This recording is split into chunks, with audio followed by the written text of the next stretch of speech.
Olá, pessoal. Então, nesse primeiro vídeo sobre eletrostática, nós vamos tratar sobre o problema fundamental que a eletrostática se propõe a estudar, o que significa estudar eletrostática, qual é o sistema físico de interesse que nós temos nessa subdivisão da teoria eletromagnética, né?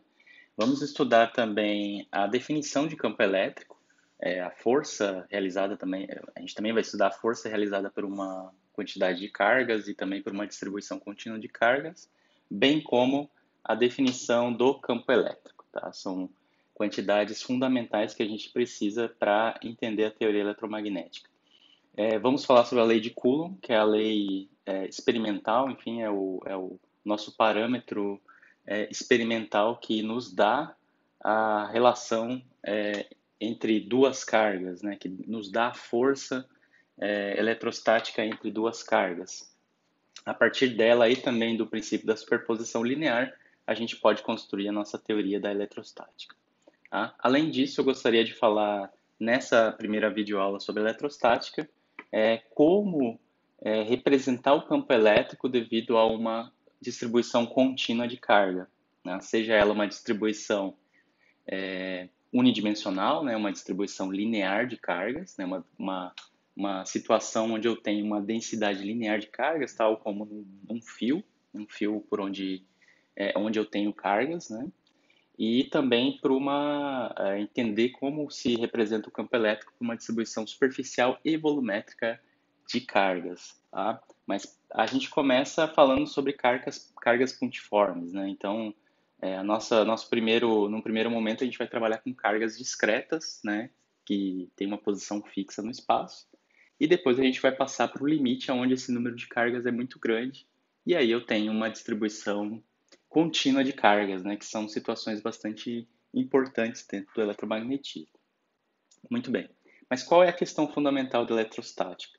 É o problema da dinâmica, né? Você tem uma certa quantidade de cargas, um conjunto Q1, Q2, Q3, que seja Qn de cargas, elas têm certas posições no espaço e você quer saber qual é a força elétrica é, é, resultante em um certo ponto do espaço devido à presença dessas cargas elétricas, Q1 até Qn.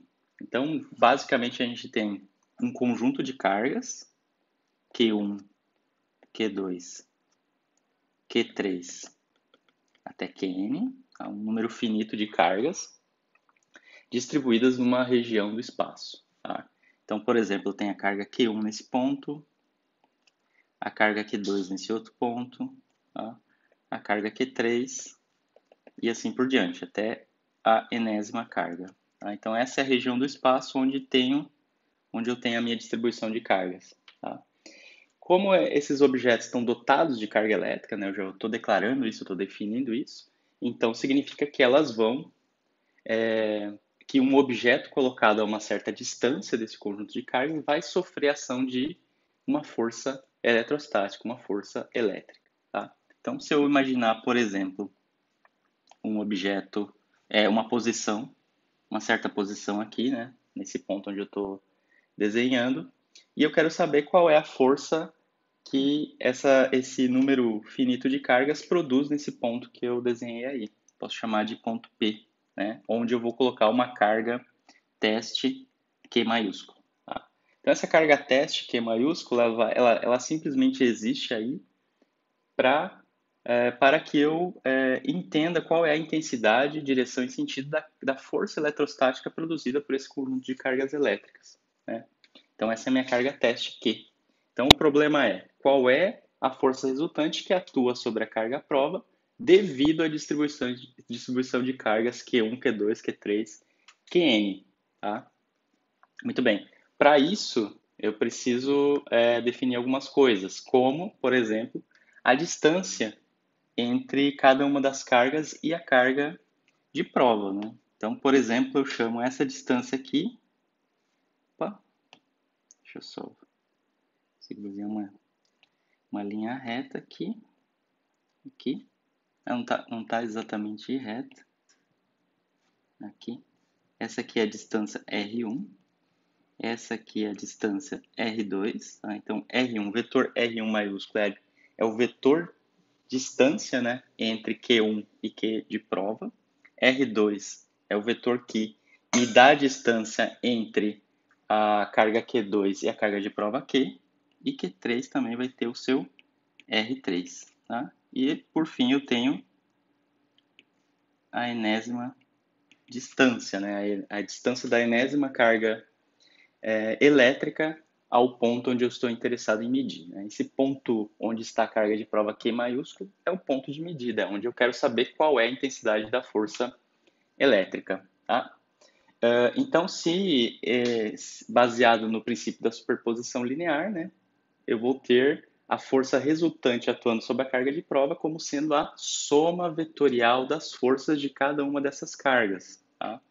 Então, a soma vetorial da força que Q1 produz sobre Q, mais a força que Q2 produz sobre Q maiúsculo, Q3 produz sobre Q e Qn produz sobre Q de prova. Tá? Então eu tenho que somar vetorialmente. A palavra vetorialmente é muito importante, porque não basta somar só os valores da força, só os seus módulos. Eu tenho que levar em conta a direção e o sentido de cada uma dessas forças que atua sobre Q maiúsculo.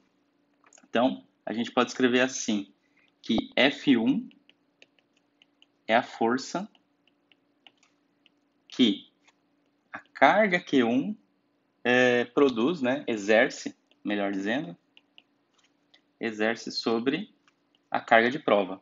Tá? A mesma coisa eu posso dizer sobre Q2, Q3 até Qn. Então, vamos botar 3 pontinhos aqui.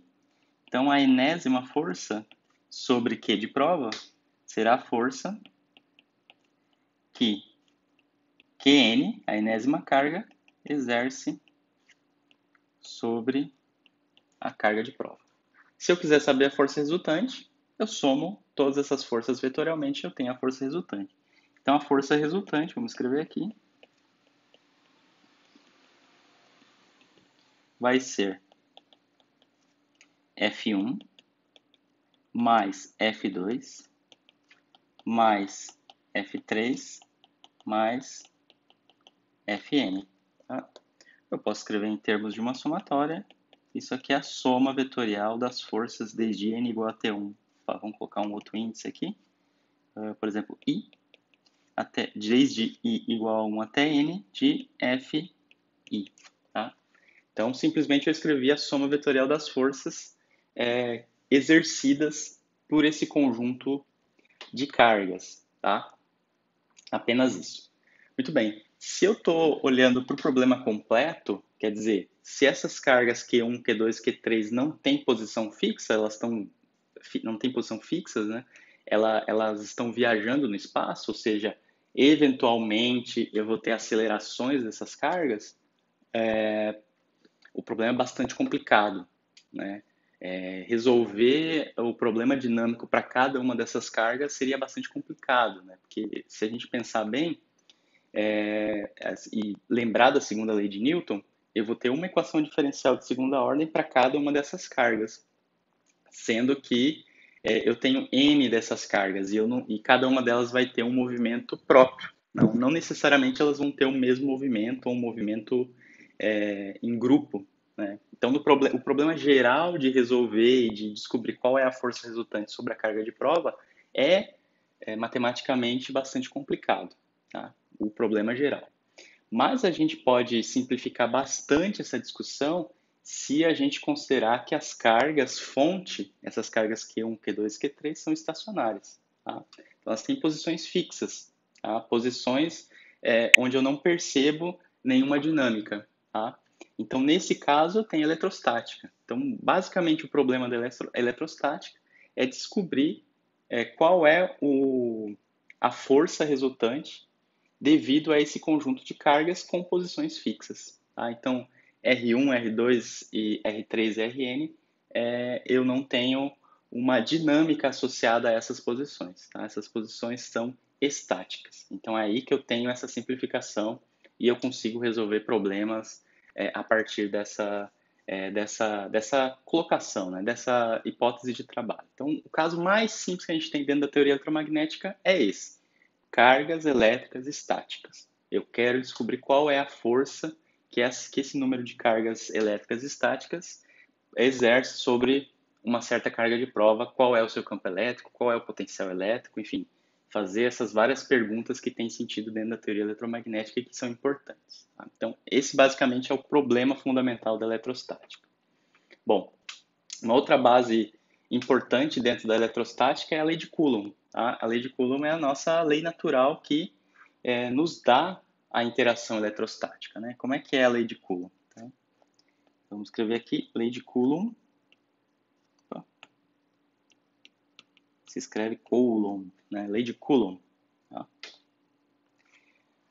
Então é uma lei empírica, né? É uma lei natural. Então você faz a experiência, né? Você tem a experiência de Cavendish, você tem a experiência de diversas né, dentro da história da eletrostática, né? No Griffiths você tem uma digressão sobre isso, você tem uma discussão sobre essa questão histórica, enfim, como se deu a descoberta da lei de Coulomb, os seus testes, enfim, até que ponto ela é válida. Isso tudo você acha no Griffiths e também no Jackson. Tá? São dois livros que trazem uma discussão muito pormenorizada e bastante interessante sobre as origens da lei de Coulomb. Mas a lei de Coulomb é a nossa lei natural. A natureza está dizendo assim, ó, você tem duas cargas estáticas, então a lei de força entre essas duas cargas é dado dessa maneira, que essa maneira é a chamada lei de Coulomb. Tá?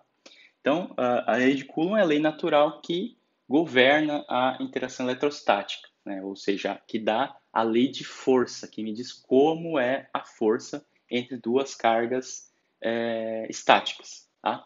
Então, para a gente ver isso, para a gente denotar, para a gente escrever essa lei de força, a gente precisa de alguns ingredientes. Bom, primeiro a gente precisa de duas cargas. Então, eu tenho aqui a minha carga, que eu vou chamar de Q minúsculo, tá? E eu vou ter a minha outra carga aqui, que eu vou chamar de Q maiúsculo, que é a minha carga de prova. Tá? Eu vou tomar esse Q maiúsculo sempre como carga de prova. Tá?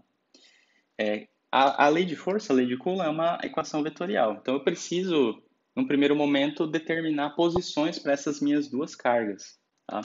Então, eu preciso de uma origem, eu vou chamar esse pontinho aqui da origem do meu sistema de coordenadas, tá? Seja qualquer sistema que eu quiser. Isso tudo aqui, pessoal, toda essa discussão não depende do sistema de coordenadas, tá? Isso vale em qualquer sistema de coordenadas que você queira, sistema cartesiano, sistema polar, enfim, se for o caso de usar o sistema polar, sistema cilíndrico, sistema esférico e todos os outros que sejam interessantes para estudar eletromagnetismo. Essa discussão, não depende do sistema de coordenadas, tem que ficar bem claro. Toda essa discussão, todos os resultados que a gente obtiver não vão depender do sistema de coordenadas. Tá? A gente vai usar um sistema de coordenadas específico dependendo da situação física, tá? Do sistema que a gente está interessado. Muito bem. Então vamos lá, tem essa origem, então a partir dessa origem eu vou identificar a posição de cada uma das partículas, né? Cada uma dessas cargas, tá? Então primeiro eu tenho a posição da carga que produz a força, né? Que exerce a força, que produz o campo elétrico, né? Já vamos falar do campo daqui a pouco. Então essa posição eu chamo de R, tá? A posição R é a posição da carga que exerce força sobre a carga de prova. Tá? A carga de prova ela tem posição perdão, R', né, gente? R'. Tá? Lembrando da outra discussão, sempre que eu tiver linha, tem a posição R', quer dizer que eu estou me referindo à posição das fontes. Tá? Sempre que tiver uma linha, eu estou me referindo às fontes, aquilo que produz o campo elétrico, aquilo que realiza a força. Tá? A posição da carga de prova, tá? Difícil hoje de usar esse aqui, aí, pronto. Tá? Essa posição eu vou chamar de R, sem linha, tá? R, posição da carga de prova, R', a posição da carga teste, tá? Perdão, da carga que exerce a força, tá? Que produz o campo elétrico. E aí a distância entre esses dois objetos, né? Se você lembrar a lei de Coulomb, ela relaciona a distância entre esses dois objetos, eu vou chamar de, vou colocar assim, R maiúsculo, tá? Então, esse R maiúsculo é o vetor que me dá a distância entre essas duas cargas, né? E aí vai me permitir escrever a lei de força. Para uma questão de notação, que daqui a pouco eu vou usar, eu também vou definir aqui um vetor unitário R chapéu. Tá? Esse vetor unitário ele existe nessa linha que liga as duas cargas, a carga fonte e a carga de prova, tá? Esse R chapéu. Tá? Mas, então, vamos lá. Com isso a gente tem o seguinte, só para deixar bem estabelecido.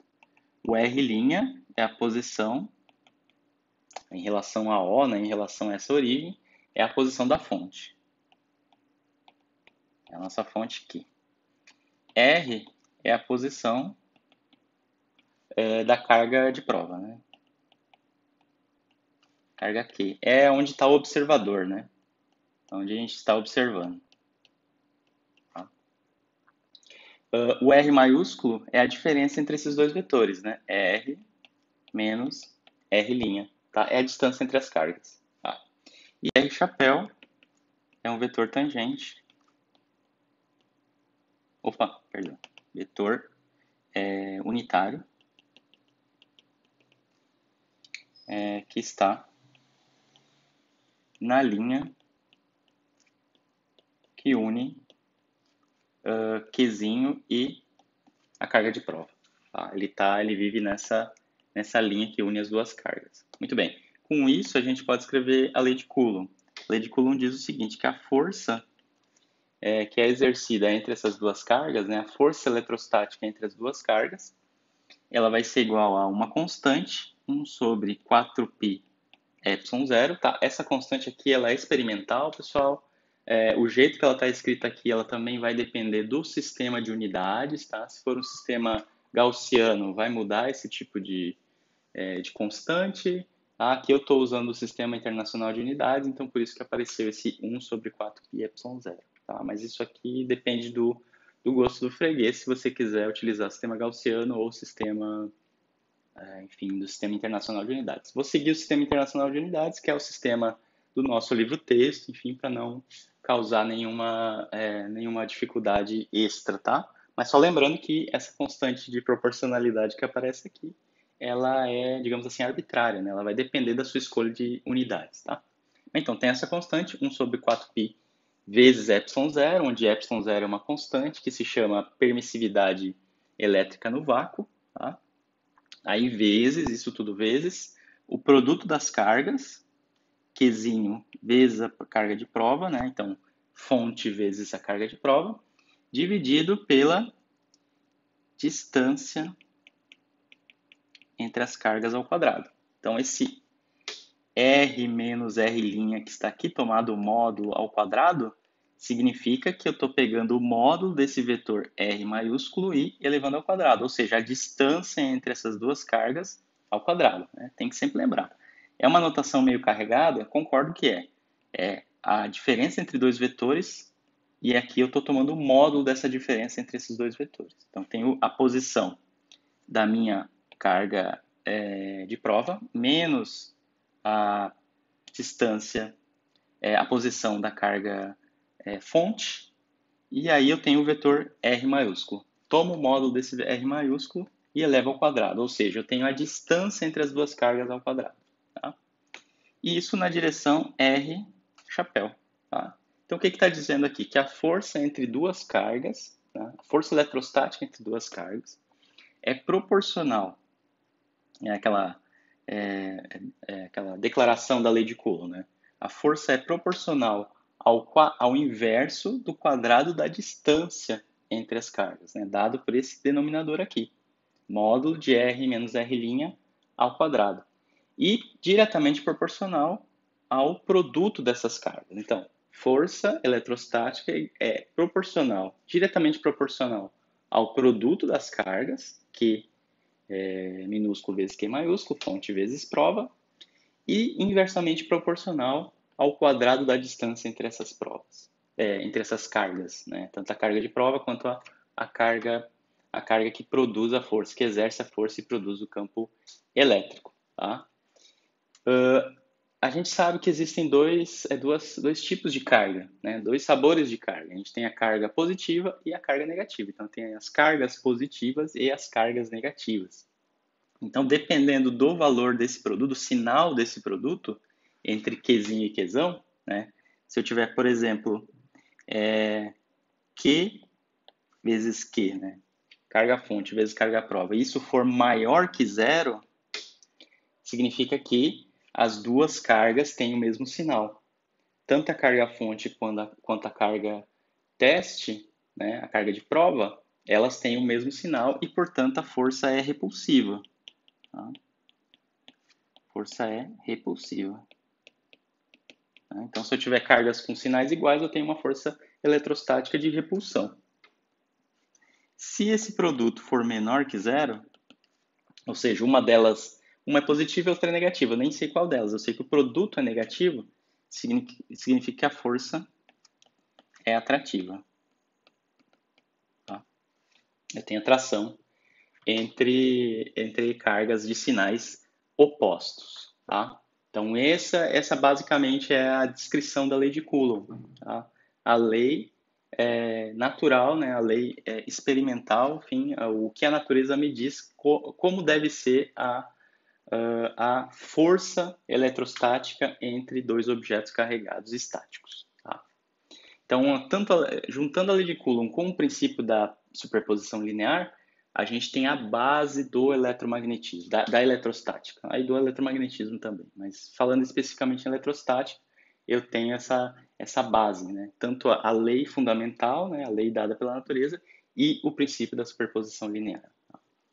Então, esses são os princípios físicos da eletrostática, e até como é falado, o restante, a partir disso, é uma formalização matemática. Claro que a gente vai ver coisas novas aí aparecendo, mas essa é a base fundamental. Muito bem. Vamos para a definição do campo elétrico, então. Então, aqui a gente já tem a força eletrostática, dado pela lei de Coulomb. Agora vamos definir o campo elétrico, tá? Como é que ele aparece nesse contexto.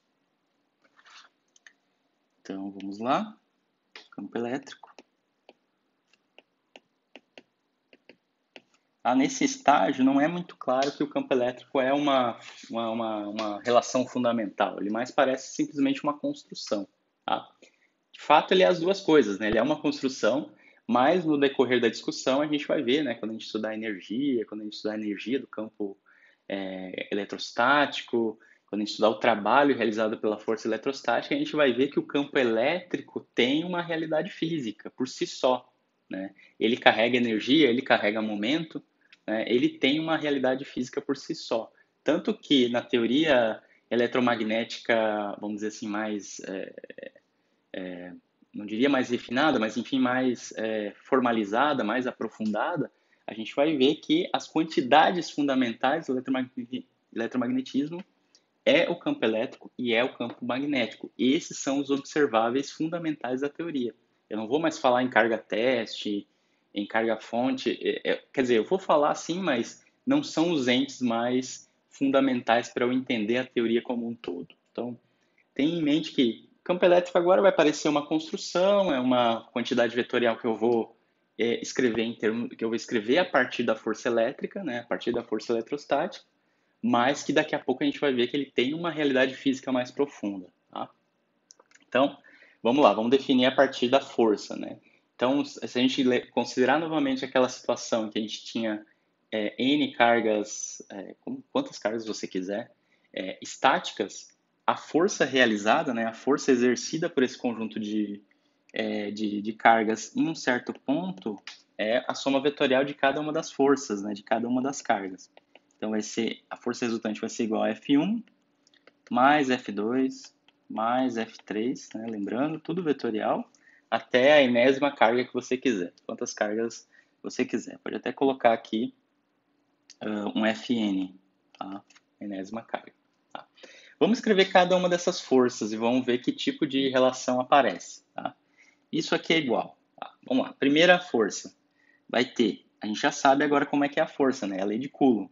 Então é 1 sobre 4πε0, o produto das cargas.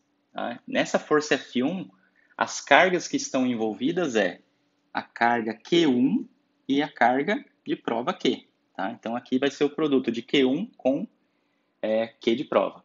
Tá? Dividido pela distância ao quadrado entre Q1 e Q, que é R1 ao quadrado. Tá? Exatamente como a gente definiu antes, né? Lá em cima, no início dessa videoaula. Essa é a força... aí tem o R1, né? Que é o R1, que é o vetor unitário que vive nessa linha que liga a carga Q1 até a carga teste. Tá? Então, isso que eu escrevi é só a força exercida por Q1 sobre Q. Tá? Eu posso fazer a mesma construção agora para a carga Q2. Então, isso aqui vai ser 1 sobre 4π, né? Então, primeira força mais 1 sobre 4π ε0. Agora, Q2 vezes Q sobre R2 ao quadrado e o vetor unitário R2, chapéu. Tá? Então, esse segundo termo é a força exercida por Q2 sobre Q. Vou escrever mais uma. Então, esse aqui é mais 1 sobre 4π ε0, Q3, Q, R3 ao quadrado, R3 chapéu, e assim por diante, né, até a enésima carga, que aí a força exercida por essa enésima carga vai ser 1 sobre 4π ε0, Qn, Q, Rn ao quadrado, R, tá? N, chapéu. Tá? Então aí eu escrevi em detalhe cada uma das forças que atua sobre a carga de prova Q. Tá?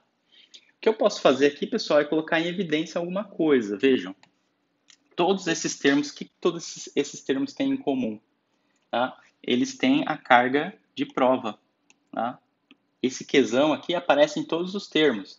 Então eu posso colocar em evidência. Tá? Então o que vai sobrar? Então boto o Q em evidência aqui. E aqui dentro o que vai aparecer? Vai aparecer só o Q1 sobre...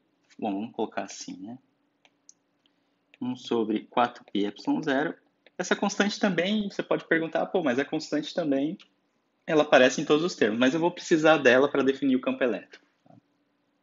Ela vai aparecer na definição do campo elétrico. Então aqui vai ter 1 sobre 4π ε0, Q1, R1 ao quadrado, R1 chapéu, mais 1 sobre 4π ε0, Q2, né, carga fonte 2, dividido pela distância ao quadrado entre Q2 e Qzão. Né? R2 chapéu mais mais 1 sobre 4π ε0, Qn, R3, Rn ao quadrado, Rn chapéu. Tá?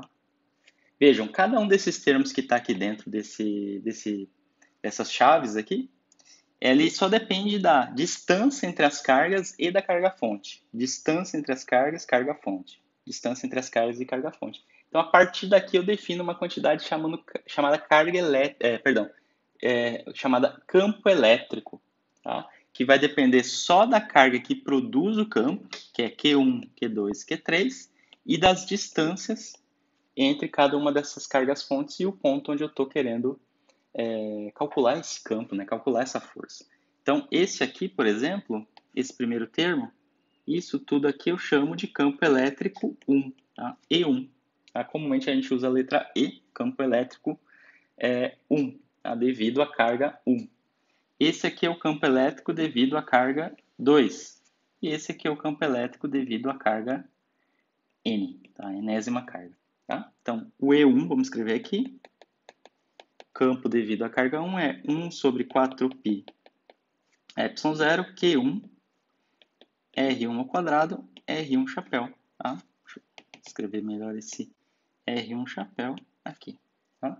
Então, esse é o campo elétrico devido à carga Q1. Tá? E eu posso fazer a mesma construção para todas as cargas que aparecem naquele conjunto até a enésima carga. Né? Então, o En vai ser 1 sobre 4π ε0, a enésima fonte, Qn, Rn ao quadrado, Rn chapéu. Então, é o campo elétrico devido carga fonte Qn. Tá? Então, essa quantidade de campo elétrico que eu estou construindo agora só depende da distância entre a fonte e o ponto de observação e da intensidade da carga que produz esse campo, que produz essa força. Tá? Então, de fato, a força resultante, né, com essa definição, eu posso escrever como carga de prova vezes o campo 1 mais o campo 2, campo elétrico 2, mais o enésimo campo devido à enésima carga. Tá? Então, você vê, eu tenho a força que atua sob quesão, ela é dada pelo produto dessa carga de prova vezes a soma vetorial do campo elétrico de cada uma dessas cargas. Das cargas Q1 até Qn. E aí vocês estão vendo, eu tenho uma soma vetorial de campos elétricos. Se eu esquecer agora a força e me concentrar só no campo elétrico, eu posso fazer a seguinte pergunta. Qual é o campo elétrico total que atua na posição da carga prova Q? Tá?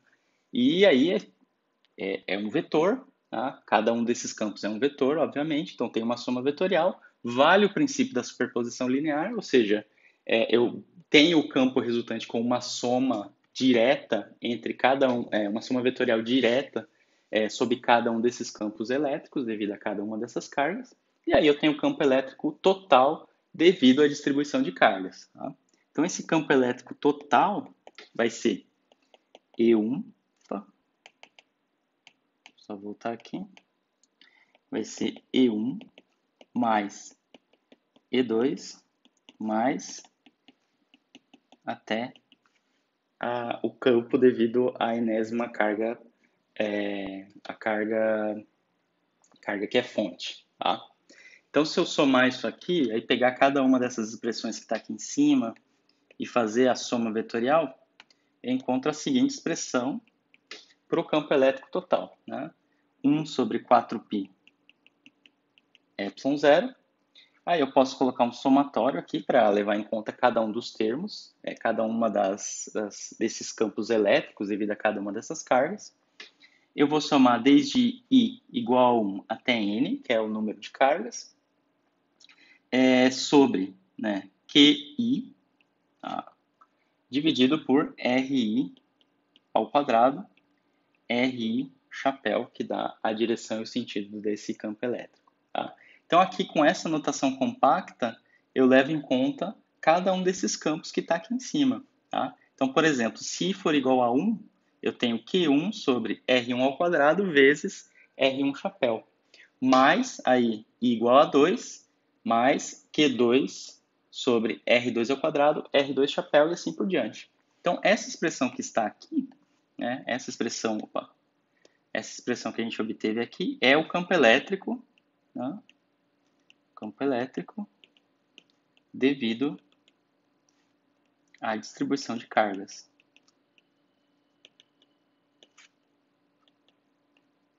Da mesma forma que eu fiz a força total, a força resultante que atua sobre a carga à prova, eu tenho aqui o campo elétrico que atua sobre, digamos, vamos fazer assim, aqui a frase é diferente, né? O campo elétrico que é produzido por essa distribuição de cargas. Tá? Essa a interpretação para essa relação. Aí com esse resultado, a gente pode partir para casos mais concretos, né, e calcular o campo elétrico devido a uma distribuição de cargas, né, uma distribuição puntiforme, né, tipo, eu tenho 2 cargas, eu tenho 3, 4, 5 cargas, eu quero saber qual é o campo elétrico numa certa posição. Tá? Nas notas de aula e no livro texto, vocês vão encontrar exercícios resolvidos. Tá? Então, nas notas de aula tem lá o problema de encontrar o campo elétrico numa posição, uma certa posição, entre 2 cargas de igual valor. Tá? Sugiro fortemente que vocês resolvam esse exercício. Ele é um exercício simples, mas que envolve vários conceitos. Envolve principalmente o conceito, o fato de que o campo elétrico é uma quantidade vetorial. Você tem que tratar o campo elétrico como um vetor. Então, encontrar o campo elétrico não é encontrar um número apenas, é encontrar a sua direção e sentido também. Tá? Como qualquer vetor, o campo elétrico pode ser decomposto em suas componentes. Tá? Então, Então, tudo aquilo que a gente aprendeu, que vocês revisaram na parte de tópicos de cálculo vetorial, a gente vai utilizar nesse caso, tá? Então, eu sugiro fortemente que vocês realizem, façam o exercício passo a passo, entendendo tudo, para não ter dúvida, tá? Que essa é a parte bastante fundamental. Muito bem. Então, eu sugiro que vocês façam o exercício. Depois de resolver esses exercícios, a gente agora passa para uma discussão que, a princípio, vai ser bastante, vamos dizer, teórica nesse sentido. A gente não vai resolver nenhum exercício específico, mas é que a gente precisa ter essa conceituação para o que segue no curso, né? A gente precisa de uma generalização, né? Porque, veja só, o que eu quero dizer com tudo isso?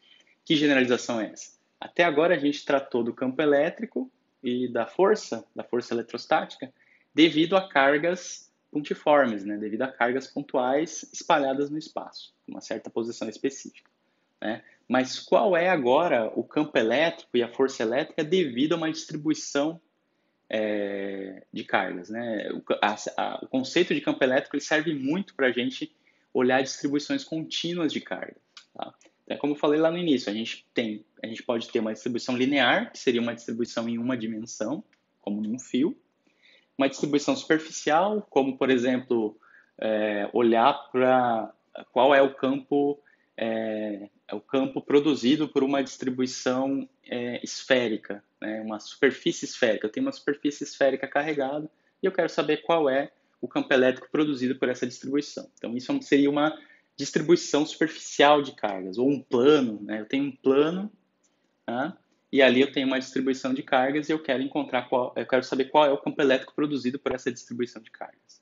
Ou eu tenho um cilindro, ou eu tenho qualquer outra figura geométrica, qualquer superfície que eu queira, eu posso definir qual é o campo elétrico devido às cargas distribuídas dessa forma, né? Então, eu tenho formas específicas de distribuição de carga. Numa linha, como num fio, eu tenho uma distribuição linear, uma distribuição superficial, numa superfície esférica, num plano, e eu também posso ter uma distribuição volumétrica. Tá? Eu posso ter uma carga distribuída, né, em um volume, por exemplo, no volume de uma esfera. Tá? Então, eu tenho a distribuição volumétrica de carga, a superficial, e eu também posso ter distribuições lineares. Tá?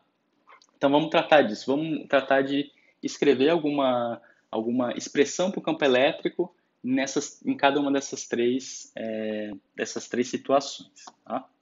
Então, vamos escrever aqui distribuições contínuas de carga. Tá?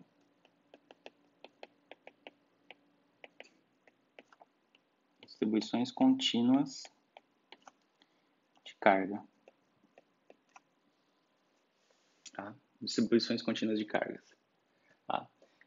Então, aí a gente inicia a partir da nossa distribuição pontiforme de cargas. Né? A gente tem Q1, Q2, Qn como cargas espaçadas no espaço, com uma certa posição fixa.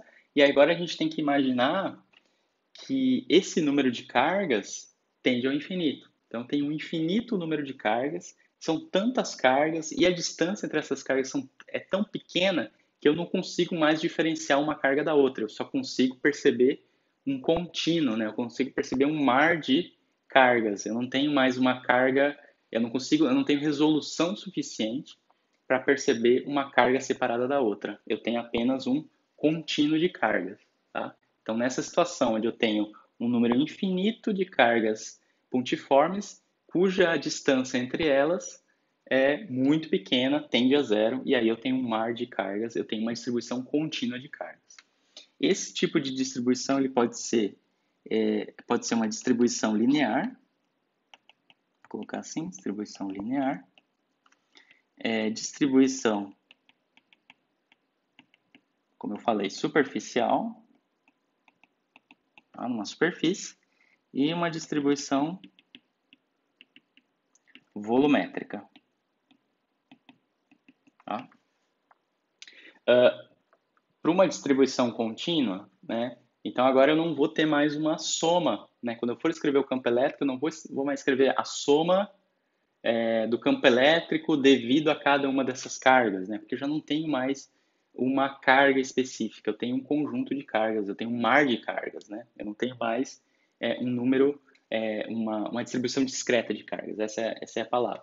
Então, para uma distribuição contínua, em vez de eu ter uma somatória, eu vou ter uma integral, tá? A somatória vai se tornar uma integral no limite onde as cargas, o número de cargas tende ao infinito e a distância entre elas tende a zero. Então, para uma distribuição contínua de cargas, a expressão mais geral que eu posso escrever é essa aqui. O campo elétrico vai ser 1 sobre 4πε0, tá? Como sempre, pela lei de Coulomb, tá? Tem que seguir essa minha construção, tá? Eu não posso simplesmente não olhar mais para a lei de Coulomb, então vai aparecer 1 sobre 4πε0. E antes eu tinha, né, como a gente pode ver aqui em cima, deixa eu lembrar vocês, eu tinha uma somatória, desde a carga 1 até a enésima carga. Agora eu vou ter uma integral em vez da somatória, porque agora eu estou no âmbito do contínuo, então tem uma integral. A natureza dessa integral vai depender do tipo de distribuição. Se eu tiver numa distribuição linear de carga, eu vou ter uma integral em uma dimensão, uma integral de linha. Se eu tiver uma distribuição superficial, vou ter uma integral de superfície, como a gente viu lá atrás, nos tópicos de cálculo vetorial, a gente olhou para essas integrais. E se eu tiver uma distribuição volumétrica, eu vou ter uma integral no volume. Tá? Então, a natureza dessa integral vai depender do tipo de distribuição que eu tiver. Tá? Mas integral do quê? O que aparecia aqui na somatória? Aparecia, a somatória, né, já substitui pela integral, e aqui aparecia a carga propriamente dita. Mas agora eu já não tenho mais essa carga específica, essa carga discreta. Eu tenho um elemento de carga. Eu tenho um elemento infinitesimal de carga. Tá? Então, em vez da carga aqui no numerador, vai aparecer um dq, tá? Que é um elemento infinitesimal de carga que compõe aquela distribuição. Se for uma distribuição linear, vai ser um elemento linear de carga. Se for superficial, vai ser um elemento de área, né, uma carga distribuída naquela área. E, se for volumétrico, vai ser uma distribuição volumétrica de carga. Tá? Um elemento infinitesimal dessa distribuição. Dividido por distância ao quadrado. Né? Então, R ao quadrado. Aí, lembrando, esse R é a distância desse elemento de carga até o ponto de observação. Tá? E aqui vezes o R chapéu, que é o meu vetor unitário que liga, que vive, né, nessa linha que liga o elemento de carga dq e a distância de observação. Tá? Então, é dessa maneira que a gente constrói o campo elétrico para uma distribuição contínua. Tá? Então, só lembrando, esse meu vamos fazer assim, ó, a somatória ela vira uma integral. Tá? Então, aqui eu tenho no discreto, né? Quando eu tenho uma distribuição discreta de cargas, e aqui quando eu tenho um contínuo. Eu saio da integral, da somatória e vou para a integral. Eu saio das cargas discretas e vou para um elemento de carga. Tá? E, aí eu tenho igual, né? Eu tenho esse R. Esse R é a distância entre o ponto de observação, a distância entre o ponto de observação e o elemento de carga, que a gente chamou aqui de dq. Tá? Então, esse é o nosso campo elétrico para uma distribuição contínua de cargas. Tá? Agora vamos olhar para essa relação específica para cada um dos tipos de distribuição. Tá? Vamos começar com a distribuição linear. Tá? Vou colocar aqui. Distribuição linear. Tá? Então, a gente tem uma linha de carga, tem uma certa quantidade de carga contínua que está distribuída na forma de uma linha. Tá? Então, aqui eu tenho uma linha realmente de carga. Tá? Essa linha em branco aqui é uma linha de carga, como num fio, por exemplo. Tá? Aí aqui, eu defino uma certa posição. Aqui é a posição de observação. E aqui no fio eu olho para um elemento de linha, tá? Um elemento desse meu fio, um DL. Tá? Se esse fio tem um comprimento L, então isso aqui que eu estou desenhando é um elemento DL linha. Tá? Eu vou usar o DL linha, essa linha, para dizer, olha, esse é um pedacinho do fio, que é a fonte do campo elétrico. tá? Sempre que tiver linha, a gente sabe, vai estar se referindo à fonte. Então, eu pego um pedacinho desse fio e eu vou olhar qual é a quantidade de carga que tem aqui nesse fio, tá? Mas antes, vamos definir aqui no desenho a distância entre o ponto de observação e esse elemento de linha, tá? Então, esse aqui é o meu R, o meu vetor R, tá? E esse aqui é o ponto de observação. Tá? E aí eu posso olhar também para o vetor unitário R chapéu que está aqui definido, tá?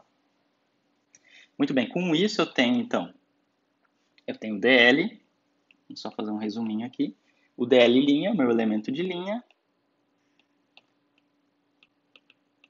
tá? Se eu integrar esse DL em todo o comprimento do fio, eu vou ter o comprimento total do fio, tá? Então esse é um pequeno elemento de comprimento do fio, um elemento de linha, tá?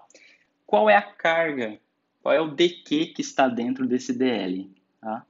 Vamos considerar que a distribuição é linear homogênea, tá? Então eu tenho uma densidade constante de carga em cada ponto desse fio, né? Em cada elemento DL. Em cada elemento DL eu tenho a mesma quantidade de carga lá dentro. Então o dQ é a densidade linear de carga, que eu vou chamar de lambda, vezes o DL, DL'. Então esse lambda é a densidade linear de carga. É quanta carga tem em cada elemento DL'. Tá? E essa densidade de carga, né, por unidade de comprimento, ela é constante. Tá?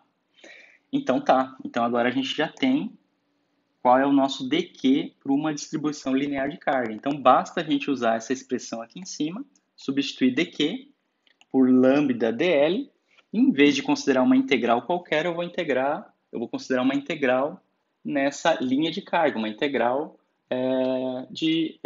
linear, né? Uma integral numa certa curva, tá? Uma integral de linha. Então, o campo elétrico vai ser E, né, continua sendo um vetor, 1 sobre 4π epsilon zero, integral nessa curva, né, que é essa linha de carga. Vejam, isso aqui que eu escrevi, dq igual a lambda dl' é a carga em um elemento dl', né? Quer dizer, é a densidade linear que é constante vezes o dl', mas para saber qual é o campo elétrico produzido pelo fio como um todo, eu preciso somar todos esses dqs. E essa soma está representada por essa integral. Então, essa integral está me dizendo, olha, pegue o campo elétrico produzido por cada um desses elementos de linha, tá? Desses DL linhas. Desses DL linhas que contêm uma quantidade de carga dQ. Tá? Bom, então tem a integral nessa curva. Aí, em vez de escrever dQ, eu escrevo lambda. Tá? Esse lambda que vai depender desse R', né? Que vai depender A princípio, eu vou colocar aqui R' para dizer que você tem um ponto específico, mas eu posso considerar ele constante. Dividido por R quadrado, tá? DL', tá? Então aqui eu substituí o meu dq por lambda DL', tá? Sobre a distância ao quadrado, vezes o vetor unitário R chapéu. Tá? Então, essa expressão aqui me dá o campo elétrico.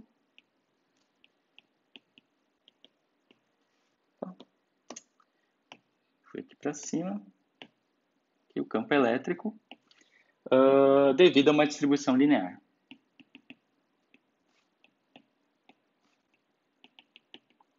Distribuição linear de carga. Tá? Então, eu frisei que esse lambda era constante, mas não necessariamente, tá? Ele pode depender do R', eu posso ter mais carga nesse ponto, menos nesse, mais nesse, tá? Isso aqui é bem geral, tá? Em geral, muitos exercícios a gente vai considerar esse lambda constante, mas não necessariamente, tá? Muito bem. Depois da distribuição linear, dada dessa maneira, o campo elétrico devido a uma distribuição linear, a gente passa para a distribuição superficial. Então, a gente aumenta uma dimensão. Ao invés de ter uma carga distribuída num fio, a gente tem uma carga distribuída numa superfície. Tá? Então, ao invés de considerar um elemento do fio, um elemento DL', eu vou considerar um elemento de área DA', tá? Então, é a mesma construção daqui, só que em vez de considerar comprimentos, eu vou considerar áreas. Em vez de considerar densidades lineares de carga, como esse lambda, eu vou considerar uma densidade superficial de carga. Tá? Então, a construção é muito parecida. Tá? Vamos escrever aqui a densidade superficial de carga. Tá? Então, em vez de uma linha, eu vou considerar uma superfície qualquer, tá? Bem comportada, tá? Apesar de ter essa pontinha aqui, ela é bem comportada. Tá? Eu vou considerar que essa superfície está carregada com uma certa quantidade de carga, né? Uma superfície S. E nessa superfície S eu vou considerar um elemento de área. Tá? O elemento de área DA'. Tá? E aí eu quero calcular qual é o campo elétrico produzido por esse elemento de área numa certa posição determinada por essa distância, né? Por esse vetor distância. Esse vetor R que é a distância onde eu estou observando e aquele que me produziu esse campo elétrico, né? Qual é o campo elétrico produzido por esse DA', tá? Aqui nesse ponto. Claro, eu não quero só a influência desse DA', eu quero a influência de toda a carga distribuída nessa superfície, né? Então aí eu vou fazer uma integral sobre DA, tá? Bom, mas antes de fazer a integral, né, antes de escrever a integral, a gente tem o seguinte, que DA', como eu falei, é o elemento de área. Só para deixar registrado, elemento de área. Tá? A integral dele, se eu integrar sobre DA', eu tenho a área total da superfície. Tá? A carga que está lá dentro de DA, eu vou dizer que ela é igual a uma densidade superficial, representada pela letra sigma, tá? Uma densidade superficial. Essa função sigma, ela vai me dizer como a carga está distribuída nessa superfície. Tem mais carga aqui, menos aqui, um pouco mais aqui nessa ponta, ou não tenho carga nessa outra região aqui embaixo. Esse sigma ele vai me trazer essa informação, ele vai me dizer quanta carga tem em cada região dessa superfície. Então, se eu quero saber qual é a carga que está lá dentro de um certo dA, eu tenho que dQ, que é essa carga, vai ser igual a densidade superficial de carga, que é essa função, vezes dA'. Né? Se eu passar o dA' para cá, né? Se eu fizer a razão entre dQ e dA', eu tenho a densidade superficial, né? O quanto de carga eu tenho em cada elemento de área. Tá? Então, esse sigma, só para registrar, é a densidade superficial. Densidade superficial de carga. Superficial. Tá?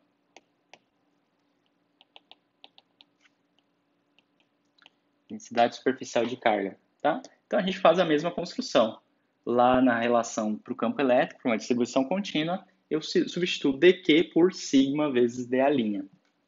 E aí eu tenho o campo elétrico devido a essa distribuição superficial. Então, 1 sobre 4πε0. A integral agora vai ser uma integral de superfície, não vai ser mais uma integral de linha. E aqui no numerador, em vez de ter dQ, eu vou ter sigma, que depende de R', tá? Que é a posição que eu especifico na superfície nessa superfície carregada, dividido por R quadrado, tá? dA', que é R chapéu. Tá? R chapéu. Tá? Esse R chapéu, lembrando, ele está aqui, né? R chapéu. Tá? Então, essa expressão me dá o campo elétrico. Isso aqui me dá o campo elétrico devido a uma distribuição superficial de carga.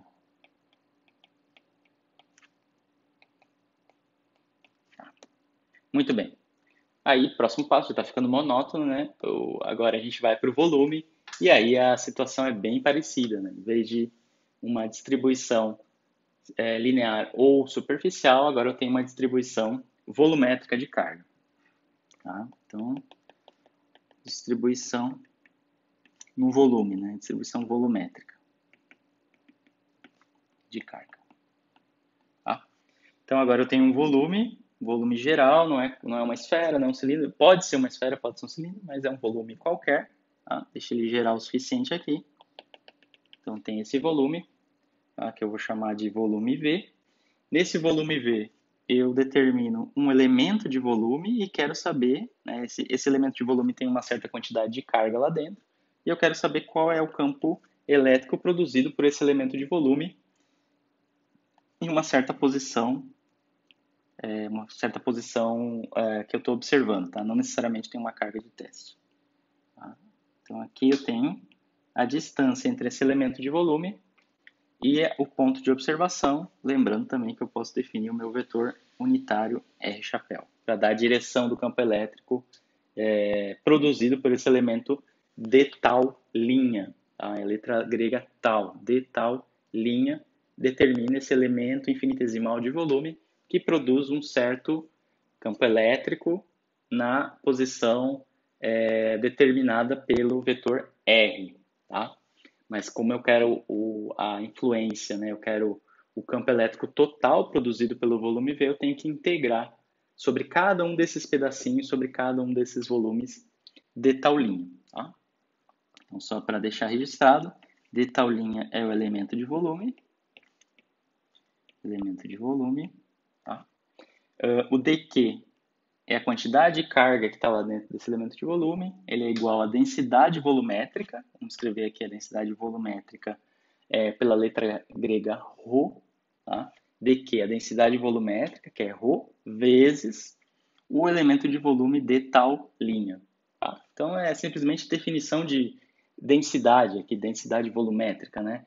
ρ, que vai ser igual a dQ sobre de tal linha, ou seja, a razão entre a carga e o volume que ela ocupa, né? É a densidade. Tá? O quanto de carga eu tenho num certo volume. Então, eu posso dizer que ρ é a densidade volumétrica. Densidade volumétrica de carga. Tá? Então, aí é onde eu tenho dQ lá na expressão para o campo elétrico, eu substituo por ρ de tal, e em vez de integrar na linha ou na superfície, eu vou integrar em todo esse volume V. Então, o campo elétrico produzido por esse volume vai ser 1 sobre 4π epsilon zero, integral de volume, ρ R' sobre R quadrado, tá? Vezes d tal linha, que é um elemento de integração no volume, vezes R chapéu.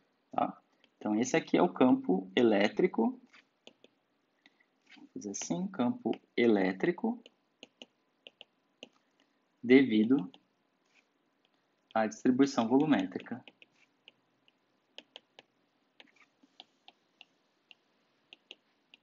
Tá?